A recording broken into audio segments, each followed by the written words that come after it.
क्या होता है जब एक औरत सिर्फ वर्दी नहीं, इंसानियत की आवाज पहन लेती है? क्या होता है जब एक मास्टर जो बच्चों को पढ़ाता है, खुद सड़कों पर पीट दिया जाता है सिर्फ इसलिए क्योंकि वो आम आदमी है? क्या होता है जब वही मास्टर एक डीएसपी की गोद में लहूलुहान पड़ा होता है और वो डीएसपी उसकी पत्नी होती है? क्या होता है जब एक पत्नी, एक अफसर और एक इंसान तीनों मिलकर एक सवाल पूछते हैं, अब और कितने राहुल पीटे जाएंगे और कब तक ये वर्दी ताकत की नहीं, इंसाफ की पहचान बनेगी? ये कहानी है डीएसपी संजना राठौर की, एक ऐसी अफसर की जिसने वर्दी से पहले अपनी आत्मा की आवाज सुनी, जिसने सिस्टम से अकेले लड़ा लेकिन आम जनता को अपनी ढाल बना लिया, जिसने अपने पति को सड़कों पर पिटते देखा और फिर पूरी व्यवस्था को झकझोर डाला। ये सिर्फ एक अफसर की लड़ाई नहीं है, ये उस हर इंसान की लड़ाई है जो चुप रह गया था। तो जुड़े रहिए इस वीडियो में अंत तक, क्योंकि ये कहानी आपको न सिर्फ सोचने पर मजबूर करेगी, बल्कि आपको खुद से एक सवाल पूछने पर मजबूर कर देगी। अगर कल ये आपके साथ होता, तो क्या आप भी संजना बन पाते? और दोस्तों, अगर आपको हमारी ये स्टोरी पसंद आए, तो वीडियो को लाइक जरूर करें, चैनल को सब्सक्राइब करें और कमेंट बॉक्स में जरूर बताएं आपको ये कहानी कैसी लगी और आप इसे कहां से देख रहे हैं। आपके एक कमेंट से हमें नई ताकत मिलती है और हमें पता चलता है कि हमारी आवाज कितनी दूर तक पहुंची है। तो चलिए शुरू करते हैं आज की पूरी कहानी। अगर कल ये आपके साथ होता, तो क्या आप भी संजना बन पाते? गांव में शाम के समय जब धूप की किरणें पत्तों से छनकर जमीन पर पड़ती हैं, तो हर चीज सोने सी लगती है। लेकिन उस शाम की चमक में कुछ ऐसा हुआ जिसने सिर्फ एक औरत की नहीं, एक पूरे गांव की चेतना को हिला दिया। बात उस दिन की है जब तहसील मुख्यालय से 5 कोस दूर एक छोटा सा कस्बा है, धरमपुर। वहीं की एक तेज तर्रार अफसर है, डीएसपी संजना राठौर। लोग उन्हें मेम साहब कहते हैं। वो पुलिस सेवा में तो हैं, पर दिल से एक साधारण ग्रामीण बेटी हैं जिनकी जड़ें खेत खलिहानों से जुड़ी हैं। उनकी शादी 5 साल पहले एक सरकारी स्कूल के अध्यापक रघुनाथ यादव से हुई थी। रघुनाथ जी पढ़े लिखे, सीधे सच्चे इंसान जो अपनी स्कूटी पर बैठकर हर रोज स्कूल जाते और बच्चों को अच्छे संस्कार सिखाते। उनका जीवन सरल था, ना दिखावा ना झूठ। उस दिन शाम के ठीक 5 बजे धरमपुर के सबसे व्यस्त चौक पर वीआईपी दौरे की वजह से पुलिस वालों की हलचल कुछ ज्यादा थी। जगह जगह बैरिकेडिंग लगी थी और हर कोई जल्दी घर पहुंचने की कोशिश में था। उसी भीड़ में रघुनाथ अपनी स्कूटी से स्कूल से लौट रहे थे। उनके हाथ में कुछ बच्चों की नोटबुक थीं। वो स्कूटी धीरे चलाते हुए सड़क के किनारे से निकलने ही वाले थे कि तभी पीछे से एक पुलिस की गाड़ी तेज हॉर्न बजाती हुई आई। रघुनाथ ने तुरंत स्कूटी साइड कर दी, लेकिन इतने में एक पुलिस वाला, जिसका नाम था कांस्टेबल जीतू सोलंकी, दहाड़ता हुआ आया। अबे मास्टर साहब की गाड़ी को रास्ता क्यों नहीं दिया? वीआईपी मूवमेंट चल रहा है और तू यहां तमाशा कर रहा है। रघुनाथ सकपका गए। साहब, मैंने तो गाड़ी किनारे कर दी थी, उन्होंने डरते हुए कहा। लेकिन जीतू ने उनकी एक न सुनी। कॉलर पकड़कर स्कूटी से नीचे खींच लिया। स्कूटी एक ओर गिर गई, नोटबुकें सड़क पर फैल गईं और रघुनाथ बीच सड़क पर गिर गए। तब तक पास में खड़ा एक और अफसर, सब इंस्पेक्टर बलबीर ठाकुर भी आ गया। तू कौन है बे, सड़क पर तमाशा करने वाला? आज तुझे सिखाता हूं कायदा कानून। और फिर क्या था, 4 पुलिस वालों ने मिलकर रघुनाथ को बीच सड़क पर डंडों से पीटना शुरू कर दिया। सिर फट गया, होंठ सूज गए, खून की धारें बहने लगीं। कोई मदद को नहीं आया। कुछ लोग चुपचाप तमाशा देख रहे थे, तो कुछ मोबाइल से वीडियो बना रहे थे। तभी वहां खड़ा एक युवक जो वहां से गुजर रहा था, उसे रघुनाथ का आईडी कार्ड जमीन पर गिरा मिला। उसने कांपते हाथों से रघुनाथ के मोबाइल से उस नंबर पर कॉल किया जो इमरजेंसी कॉन्टैक्ट में लिखा था। फोन डीएसपी संजना राठौर के पास गया। वो उस समय दफ्तर में बैठी थीं, केस की फाइलें देख रही थीं। जैसे ही उन्होंने फोन उठाया, दूसरी ओर से आवाज आई, मैडम, आपके पति को पुलिस वाले बीच सड़क पर पीट रहे हैं। उन्होंने कहा है कि आप उनकी पत्नी हैं। बहुत खून बह रहा है। संजना का बदन एक पल को सुन्न हो गया। आंखों के सामने अंधेरा सा छा गया। उन्होंने किसी से कुछ नहीं कहा, ना वर्दी पहनी ना कुछ, बस एक साधारण सलवार कुर्ता पहना, एक शॉल ओढ़ी और चप्पल पहनकर ड्राइवर को बुलाया। गाड़ी में बैठते ही बोली, सीधा धर्मपुर चौक चलो, जल्दी। गाड़ी जैसे ही चौक पर पहुंची, संजना भीड़ को चीरते हुए भागती हुई वहां पहुंची जहां रघुनाथ पड़े थे। सड़क पर खून और धूल में लथपथ उनका शरीर थर थर कांप रहा था। संजना घुटनों के बल उनके पास बैठ गईं। रघु, ओ रघु, मेरी सुनो, मैं आई हूं, तुम्हारी संजना, आंखें खोलो। रघुनाथ ने बड़ी मुश्किल से पलकें खोलीं। चेहरा दर्द से भरा था, होंठ हिले। इन्होंने कुछ भी नहीं सुना। संजना की आंखें भर आईं। तभी सब इंस्पेक्टर बलबीर ठाकुर पास आया। मैडम, बीच सड़क में ड्रामा ठीक नहीं, ये आदमी ट्रैफिक ब्लॉक कर रहा था। संजना धीरे से उठी, अपनी शॉल हटाई और जेब से पहचान पत्र निकाला। मैं डीएसपी संजना राठौर हूं और ये आदमी मेरे पति हैं। आपने जो किया वो सिर्फ एक मास्टर की बेइज्जती नहीं थी, वो मेरी आत्मा पर चोट थी। अब देखिए कानून कैसे जवाब देता है। ठाकुर और उसके साथी जैसे पत्थर हो गए। उनके चेहरे पीले पड़ गए। लोग अब ताली बजाने लगे। सोशल मीडिया पर लोग लाइव कर चुके थे। सब इंस्पेक्टर ठाकुर, आप सस्पेंड हैं। कांस्टेबल जीतू सोलंकी और अन्य शामिल जवानों को तत्काल लाइन हाजिर किया जाए, ये मेरा आदेश है। संजना ने रघुनाथ को गाड़ी में बिठाया, उनके सिर को अपनी गोद में रखा। आंसू थम नहीं रहे थे, पर चेहरा स्थिर था, मन में आग थी। अब बात सिर्फ रघु की नहीं है, बात हर उस आम आदमी की है जिसे इस सिस्टम ने कुचला है। रात का वक्त था। धर्मपुर जिला अस्पताल की इमरजेंसी यूनिट के बाहर एक सन्नाटा पसरा हुआ था। कभी कभी कोई एम्बुलेंस आती, किसी की चीख गूंजती, लेकिन उस रात वहां सबसे ज्यादा गूंज रही थी एक औरत की चुप्पी। DSP Sanjana Rathore operation theatre के बाहर बेंच पर बैठी थीं। उनके कपड़े धूल और खून से सने हुए थे, लेकिन उन्होंने ना तो कुछ बदला और ना ही किसी से एक शब्द कहा। बस सामने ओठी की लाल बत्ती को देखती रहीं। कुछ देर बाद डॉक्टर बाहर निकला, पसीने से भीगा हुआ, चेहरा गंभीर। मैडम, जान बच गई है, लेकिन मानसिक आघात बहुत गहरा है। शरीर तो हम ठीक कर देंगे, लेकिन जो डर उसकी आंखों में है, उसका इलाज समय ही कर सकता है। संजना ने सिर झुकाकर डॉक्टर को धन्यवाद दिया और चुपचाप अंदर चली गईं। रघुनाथ बेहोश पड़े थे, मशीनें उनके शरीर से जुड़ी थीं। संजना ने उनका हाथ थामा और धीरे से सिर उनकी हथेली पर रख दिया। आंसू एक बार फिर बह निकले, लेकिन आवाज नहीं निकली। वो दर्द अब उनके अंदर कहीं जम चुका था। सुबह की पहली किरण ने जब खिड़की से प्रवेश किया, तो संजना खामोशी से उठीं।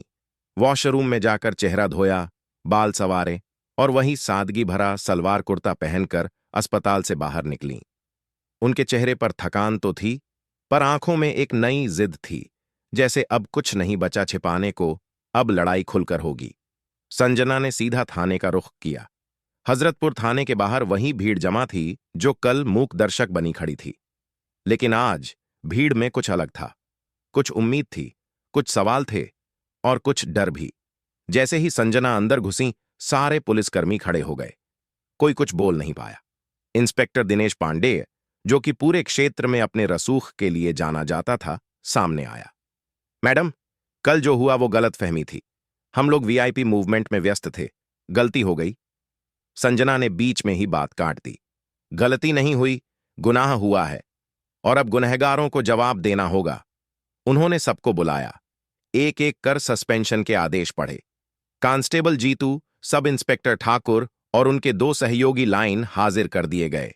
संजना ने फिर ऑफिस के कोने में खड़े एक नए सिपाही रमेश को इशारे से बुलाया।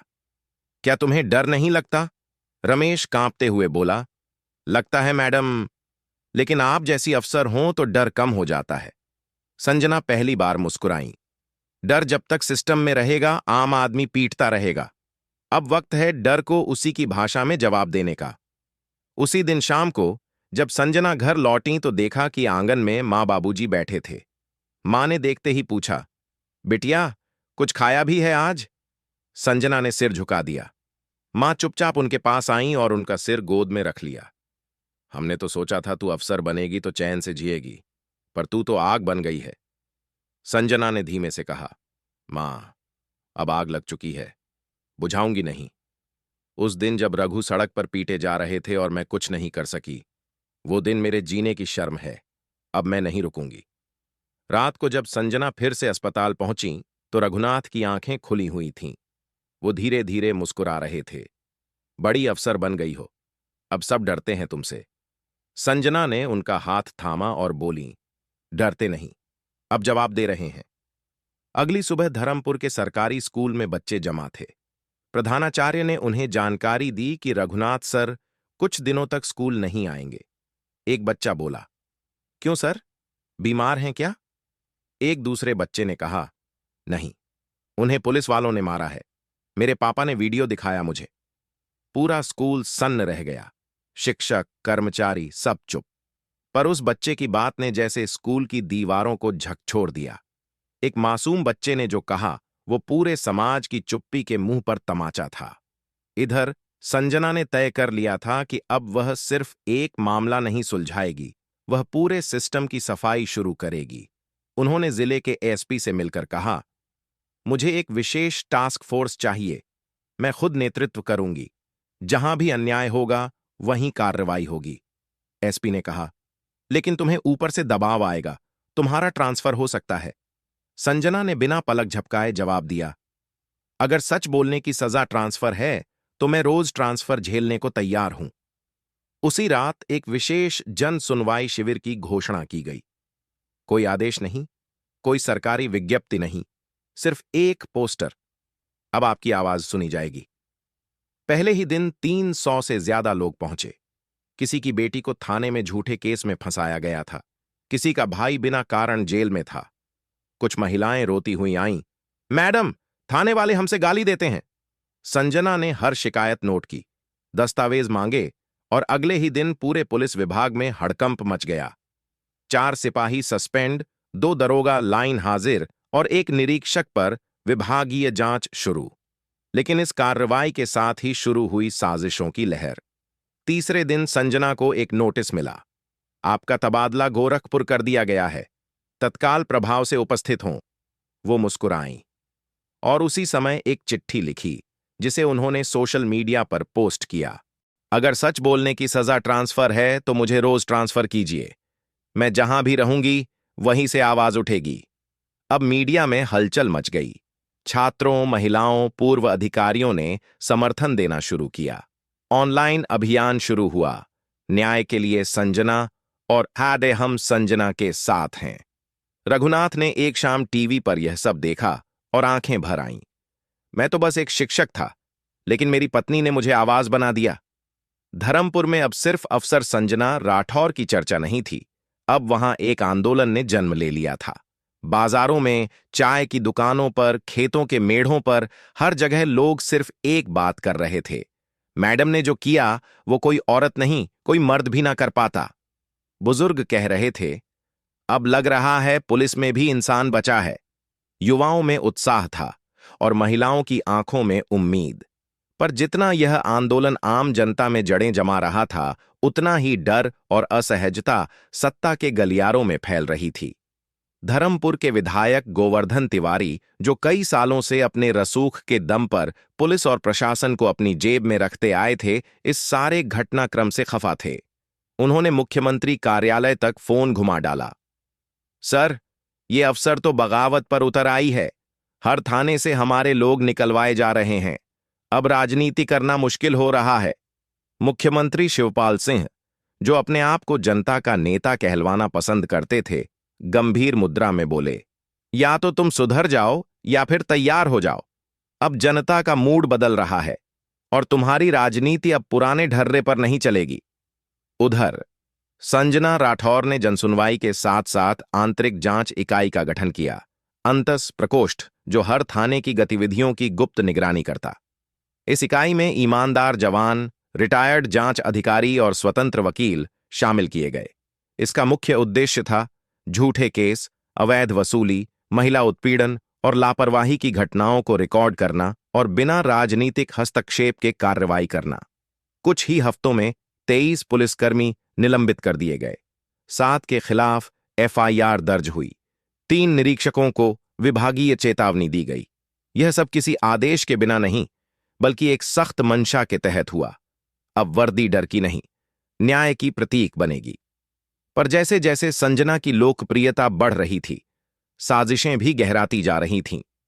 एक दिन उनके पास एक पत्र आया, एक महिला की ओर से।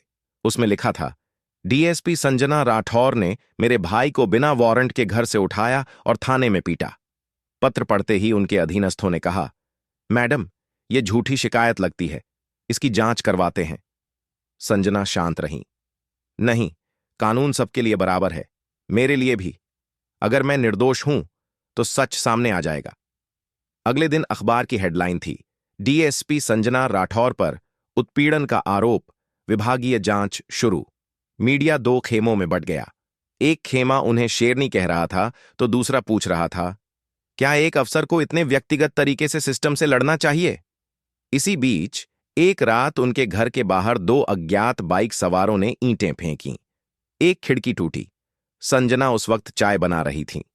रघुनाथ भागते हुए कमरे में आए, बाहर कुछ गड़बड़ है। संजना बाहर आईं। गली सुनसान थी, पर उनकी आंखों में अब डर नहीं था। उन्होंने कहा, अब डरने की बारी उनकी है, जो अपने अपराध को छिपाना चाहते हैं।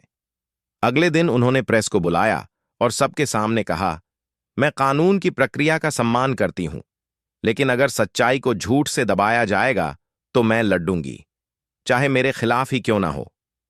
जनता फिर उनके साथ खड़ी हो गई। उसी शाम एक छोटी बच्ची अपनी मां के साथ जन सुनवाई कैंप में आई। मां ने रोते हुए कहा, मैडम, मेरी बच्ची को स्कूल जाते समय कुछ पुलिस वाले घूरते हैं, गलत बोलते हैं। हमने कहीं शिकायत की, कोई नहीं सुना। हम डर के मारे खामोश हो गए। संजना ने बच्ची का हाथ थामा और कहा, अब तुम्हारी आवाज मैं हूं। तुम स्कूल जाओगी सिर उठाकर। संजना ने अब हर जिले में जनता की पुलिस योजना लागू की। हर थाना हर महीने एक गांव में शिविर लगाएगा। पुलिसकर्मी जनता से सीधे मिलेंगे, शिकायत सुनेंगे और हल निकालेंगे। शिविरों में बूढ़े किसान, घरेलू महिलाएं, स्कूल के बच्चे सब आने लगे।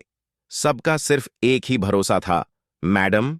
इसी बीच रघुनाथ भी अस्पताल से पूरी तरह स्वस्थ होकर घर लौट आए। लेकिन अब उनका चेहरा वही पुराना मास्टर वाला नहीं था। अब उसमें कुछ नया था, एक चिंगारी जो संजना से जन्मी थी। एक दिन पत्रकार ने रघुनाथ से पूछा, आपकी पत्नी तो अफसर है, आप क्यों इतना आगे आ रहे हैं? रघुनाथ ने मुस्कुराकर जवाब दिया, क्योंकि मैं अब सिर्फ संजना का पति नहीं, जनता का शिक्षक हूं। मैं हर उस आदमी की आवाज बनूंगा जो अपनी बात कह नहीं पाता। उन्होंने एक जनजागरण अभियान शुरू किया, न्याय पथ, जिसमें वो स्कूलों, कॉलेजों और पंचायतों में जाकर लोगों को उनके अधिकारों और पुलिस प्रक्रिया की जानकारी देने लगे। अब संजना और रघुनाथ की जोड़ी एक नई परिभाषा बन चुकी थी, संघर्ष और सेवा। लेकिन जैसे ही यह जोड़ी और आंदोलन शक्तिशाली होते गए, सत्ता के गलियारों में बेचैनी और गुस्सा बढ़ता गया। विधायक गोवर्धन तिवारी, जिनके गुंडों पर अब एफआईआर दर्ज हो चुकी थी, मुख्यमंत्री कार्यालय पहुंचे। अगर यही चलता रहा तो चुनाव भी हारेंगे, इस औरत को काबू में लाओ। मुख्यमंत्री ने सिर्फ इतना कहा, शांति बनाए रखो, क्योंकि अब हवा बदल रही है। अब सवाल सिर्फ पुलिस सुधार का नहीं रहा, यह सवाल सत्ता की सोच का बन चुका था। और संजना ने यह सोच बदलने की ठान ली थी। धर्मपुर की गलियों में अब बच्चों के खेल, खेतों की लहराती फसलों और मंदिर की आरती के बीच एक नाम सबसे ज्यादा गूंजता था, संजना मैडम। यह नाम अब सिर्फ एक डीएसपी की पहचान नहीं था, यह अब गांव वालों के लिए विश्वास का प्रतीक बन चुका था। जो अफसर कभी खाकी वर्दी में दूर दिखाई देती थी, अब वही लोगों के बीच बैठकर उनकी समस्याएं सुन रही थीं।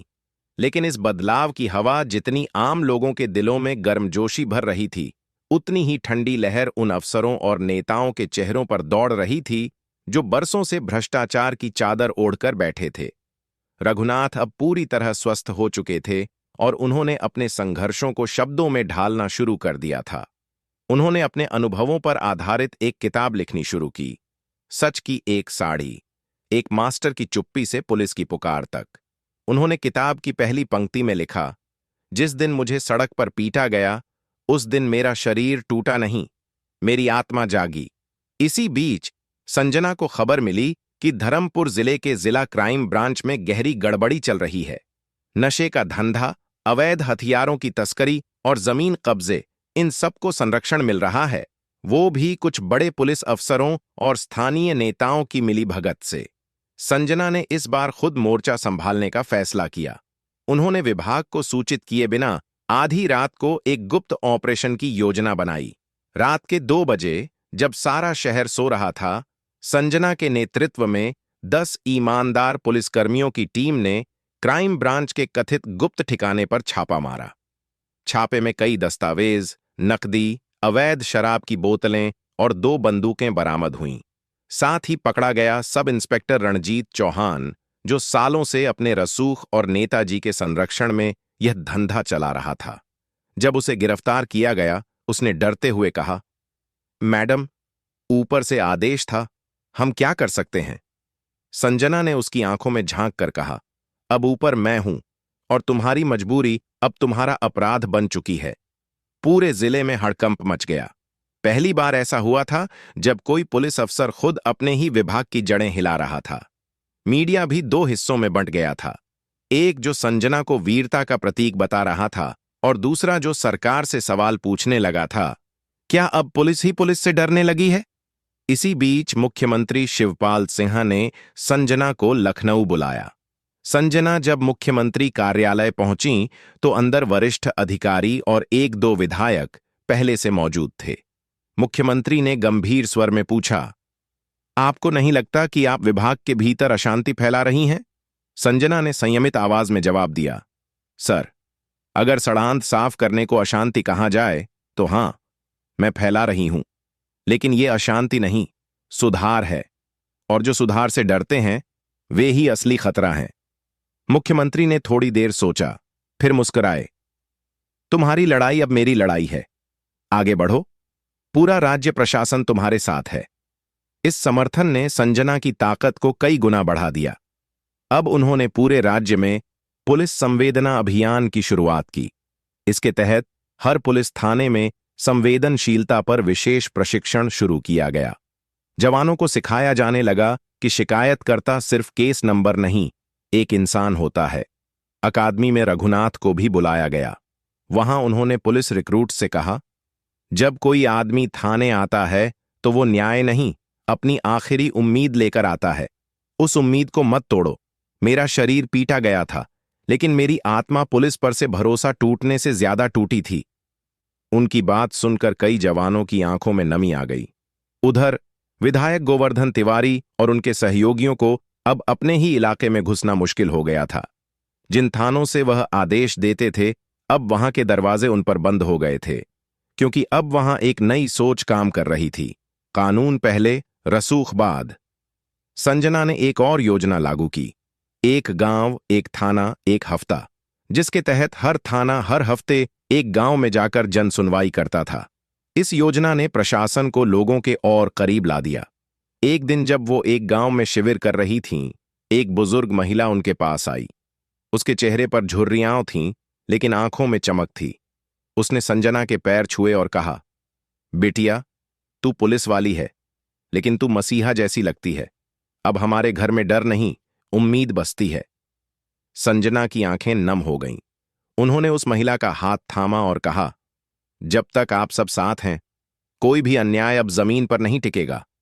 लेकिन सच्चाई की यह रोशनी जितनी फैल रही थी, उतनी ही गहरी होती जा रही थी साजिशों की परछाई। एक रात जब संजना और रघुनाथ घर की छत पर चाय पी रहे थे, तभी नीचे से एक चिट्ठी फेंकी गई। उसमें लिखा था, अगर आगे बढ़ती गई तो अगली बार गोली चलेगी। रघुनाथ चौंके। ये लोग कुछ भी कर सकते हैं संजना, जरा संभल कर। संजना ने चुपचाप चिट्ठी जलाई और कहा, अगर डर के पीछे हट जाऊं तो फिर वो संजना नहीं रहूंगी जो सड़क पर अपने पति को उठाने दौड़ी थी। अब यह जंग केवल थानों, नेताओं या भ्रष्ट अफसरों से नहीं थी। यह जंग उस सोच से थी जो वर्षों से लोगों को खामोश रहने की शिक्षा देती आई थी। और संजना उस सोच के खिलाफ अकेली नहीं थी। अब हर गांव, हर कस्बा, हर खेत से आवाज उठने लगी थी, अब चुप नहीं रहेंगे। धर्मपुर में अब सुबह की चाय की चुस्की के साथ लोग अखबार नहीं, संजना राठौर की कार्यवाही की चर्चा करते थे। खेतों में काम करने वाली औरतें अब पुलिस को देखकर डरती नहीं थीं, बल्कि सवाल पूछती थीं। चौपालों में राजनीति के किस्सों से ज्यादा संजना की नई योजनाओं और गिरफ्तार किए गए भ्रष्ट अफसरों की बात होती थी। लेकिन जैसे ही यह जन आंदोलन उफान पर पहुंचा, एक नई चाल चली गई। एक दिन जिला मुख्यालय से एक विशेष जांच टीम आई। दिल्ली से आए अफसरों की इस टीम ने संजना के पूरे कार्यकाल की फाइलें मांगी, हर कार्रवाई, हर सस्पेंशन, हर ऑपरेशन। जब संजना ने कारण पूछा तो एक अधिकारी ने ठंडी आवाज में कहा, आप पर विभाग की सीमा पार करने, बिना अनुमति कार्यवाही करने और मीडिया के जरिए विभाग की छवि धूमिल करने के आरोप हैं। संजना चुपचाप सुनती रहीं और फिर एक लाइन में कहा, अगर ईमानदारी अब आरोप है तो मैं अपराधी बनने को तैयार हूं। उसी शाम उन्हें एक नोटिस दिया गया। आपके खिलाफ विभागीय अनुशासनात्मक कार्यवाही की जाएगी।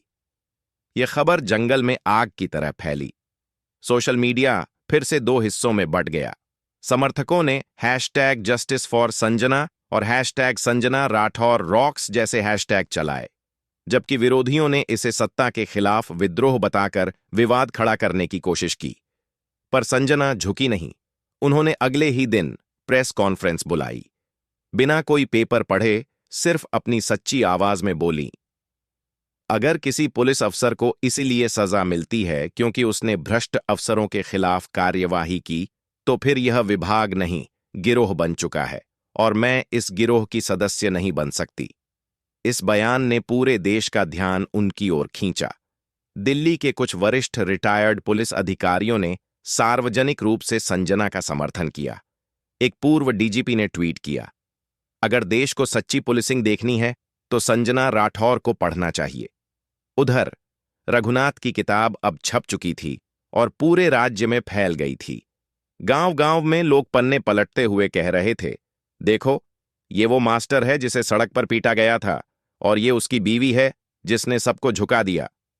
संजना और रघुनाथ ने अब मिलकर एक फाउंडेशन की शुरुआत की, निर्भय भारत मंच, जिसमें लोगों को कानूनी जानकारी, आत्मरक्षा प्रशिक्षण और पुलिस प्रक्रिया की समझ दी जाती थी। इस मंच की खास बात यह थी कि इसे सरकारी समर्थन नहीं था, फिर भी हर जिले से लोग जुड़ते जा रहे थे। रघुनाथ खुद हर हफ्ते एक स्कूल में जाकर बच्चों को कानून और नागरिक पर विशेष कक्षाएं देते। वो कहते, पढ़ाई सिर्फ किताबों की नहीं, हका की भी होनी चाहिए। एक दिन धर्मपुर के उसी स्कूल में जहां कभी उन्होंने नौकरी की थी, एक बच्ची ने सवाल किया, सर, क्या मैं भी बड़ी होकर संजना मैडम बन सकती हूं? रघुनाथ ने मुस्कुराकर जवाब दिया, अगर तुम में सच्चाई से लड़ने का हौसला है तो तुम मुझसे और संजना से भी बड़ी बन सकती हो। उधर संजना विभागीय जांच का सामना कर रही थीं। हर सुनवाई में नए आरोप, नए गवाह और वही पुराना प्रयास, एक सच्ची अफसर को बदनाम करने का। लेकिन इस बार संजना अकेली नहीं थीं। हर सुनवाई में सैकड़ों लोग कोर्ट के बाहर जमा होते। गांव वाले, छात्र, शिक्षक, महिलाएं, युवा, सबके हाथों में पोस्टर होता, हम संजना के साथ हैं। एक युवा वकील शेखर त्रिपाठी, जो पहले संजना के जन सुनवाई शिविर में आया था, अब उनका केस लड़ रहा था। कोर्ट में उसने जो कहा वो सिर्फ दलील नहीं, एक इनकलाब था। माय लॉर्ड, ये मामला एक अफसर के खिलाफ नहीं, सोच के खिलाफ है। अगर हम आज इस महिला को झुका देंगे तो कल कोई भी ईमानदारी से काम करने की हिम्मत नहीं करेगा। सरकारी वकील ने प्रतिवाद करते हुए कहा, माय लॉर्ड, पुलिस विभाग अनुशासन पर चलता है। हर अफसर को नियमों में रहकर काम करना होता है।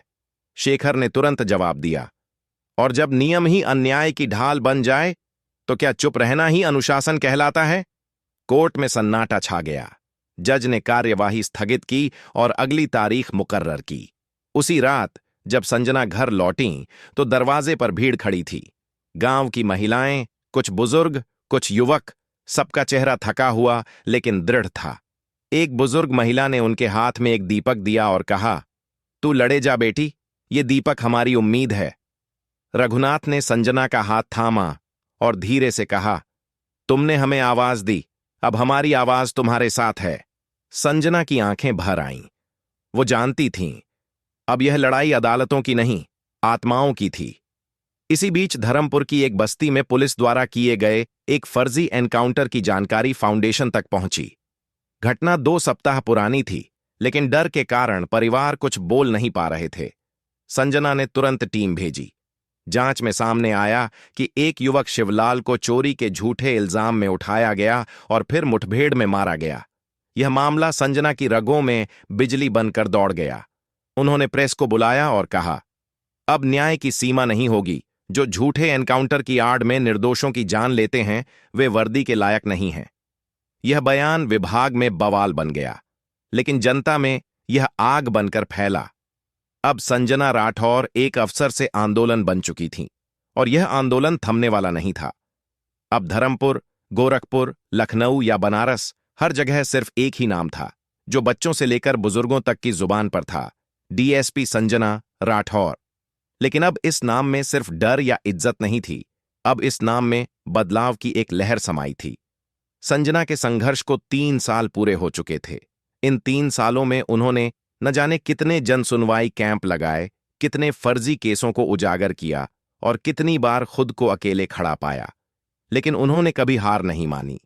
इसी दौरान दिल्ली के विज्ञान भवन में राष्ट्रीय सेवा शौर्य सम्मान का भव्य आयोजन हुआ। देश भर के नायकों को बुलाया गया था, कुछ सैनिक, कुछ सामाजिक कार्यकर्ता और कुछ ऐसे सरकारी अफसर जिन्होंने बदलाव की मशाल जलाई थी। जब मंच से आवाज आई, उत्तर प्रदेश से डीएसपी संजना राठौर को राष्ट्रीय सेवा शौर्य सम्मान प्रदान किया जाता है, पूरा हॉल तालियों की गड़गड़ाहट से गूंज उठा। प्रधानमंत्री खुद मंच पर थे। संजना सादे रंग की साड़ी पहने स्थिर कदमों से मंच तक पहुंची। मंच पर पहुंचकर उन्होंने सम्मान लेने से पहले एक क्षण को रुककर देश को नमन किया। प्रधानमंत्री ने मंच से कहा, हमें ऐसे अवसरों की जरूरत है जो वर्दी को डर नहीं, भरोसे की पहचान बनाएं। संजना राठौर जैसी बेटियां हमारे देश का भविष्य हैं। समारोह के बाद एक वरिष्ठ पत्रकार ने संजना से पूछा, आपने जो किया, क्या वो एक पत्नी का फर्ज था या एक अफसर की जिम्मेदारी? संजना मुस्कुराई और कहा, मैंने जो किया वो एक इंसान के रूप में किया। जब आप सच्चाई के साथ खड़े होते हैं तो आपको कोई विशेष पहचान की जरूरत नहीं होती। आप पत्नी हो, अफसर हो या बेटी, अगर आपकी आत्मा जाग जाए तो दुनिया हिल सकती है। धर्मपुर लौटने पर उनका भव्य स्वागत हुआ। गांव के हर घर में दिए जलाए गए। स्कूलों में विशेष प्रार्थनाएं हुईं। महिलाएं अपने बच्चों को कह रही थीं, बेटा, संजना मैडम जैसी बनना है। रघुनाथ अब भी हर हफ्ते न्यायपथ फाउंडेशन के तहत गांव-गांव जाते। उन्होंने अपनी किताब का नया संस्करण निकाला, वर्दी से विश्वास तक, मेरी संजना की कहानी। इस बार किताब में सिर्फ अनुभव नहीं थे, अब दिशा थी, कैसे एक आम आदमी अपनी चुप्पी को आवाज में बदल सकता है। संजना ने पुलिस अकादमी में संवेदनशीलता और न्याय शास्त्र पर विशेष क्लासेस शुरू कीं। उनकी क्लास में एक लाइन हमेशा बोर्ड पर लिखी होती थी, वर्दी से नहीं, आत्मा से न्याय होता है। युवाओं की एक पूरी पीढ़ी अब संजना को देखकर वर्दी पहनना चाहती थी, लेकिन डराने के लिए नहीं, साथ देने के लिए। एक दिन संजना अपने गांव के उसी स्कूल में पहुंची जहां उन्होंने पहली बार सपना देखा था अफसर बनने का। बच्चों से मिलते वक्त एक नन्ही बच्ची उनके पास आई और बोली, मैडम, मैं भी बड़ी होकर आपके जैसी बनना चाहती हूं। संजना ने उसका हाथ थामा और कहा, तू मुझसे भी बड़ी बनेगी, क्योंकि तूने सपने देखना शुरू कर दिया है। उसी शाम जब संजना और रघुनाथ अपने घर की छत पर बैठे चाय पी रहे थे तो आकाश में सूरज ढल रहा था। रघुनाथ ने चुपचाप पूछा, क्या तुम्हें कभी अफसोस होता है कि हमने एक सामान्य जिंदगी नहीं जी पाई? संजना ने आकाश की ओर देखा, फिर धीरे से मुस्कुराई, नहीं, क्योंकि हमारी जिंदगी ने बहुतों की जिंदगी को असाधारण बना दिया। वो चुपचाप ढलते सूरज को देखते रहे, जैसे जानबूझकर कुछ न कह रहे हों, लेकिन भीतर बहुत कुछ कह दिया गया हो। अब संजना और रघुनाथ की जोड़ी को सिर्फ पुलिस वाले या मास्टर नहीं कहा जाता था, अब वो जनता की आवाज बन चुके थे। उन्होंने मिलकर निर्भय भारत मंच को राष्ट्रीय स्तर पर विस्तार देना शुरू किया। हर राज्य में शाखाएं, हर जिले में शिविर, हर गांव में मदद। अब जब कोई पुलिस वाला किसी को डराने की कोशिश करता तो लोग कहते, हमारे पास अब संजना राठौर की टीम है, संभल के बोल। और यही था एक सच्चे अफसर, एक जागरूक नागरिक और एक पति पत्नी की साझी लड़ाई का असली परिणाम। डर की जगह उम्मीद, अन्याय की जगह इंसाफ। एक दिन जब सब कुछ शांत था, संजना ने अपनी डेस्क पर बैठकर पुरानी डायरी खोली। उसमें लिखा था, जिस दिन मैंने पहली बार वर्दी पहनी थी तब सोचा था डर को खत्म करूंगी, पर जब रघु को पीटते देखा तब समझ आया कि डर बाहर नहीं, अंदर होता है, और जब वो टूटता है तब इंसान नहीं रुकता, बदलाव बन जाता है। फिर उन्होंने कलम उठाई और नीचे लिखा, अब कोई संजना डरेगी नहीं और कोई रघु चुप नहीं रहेगा।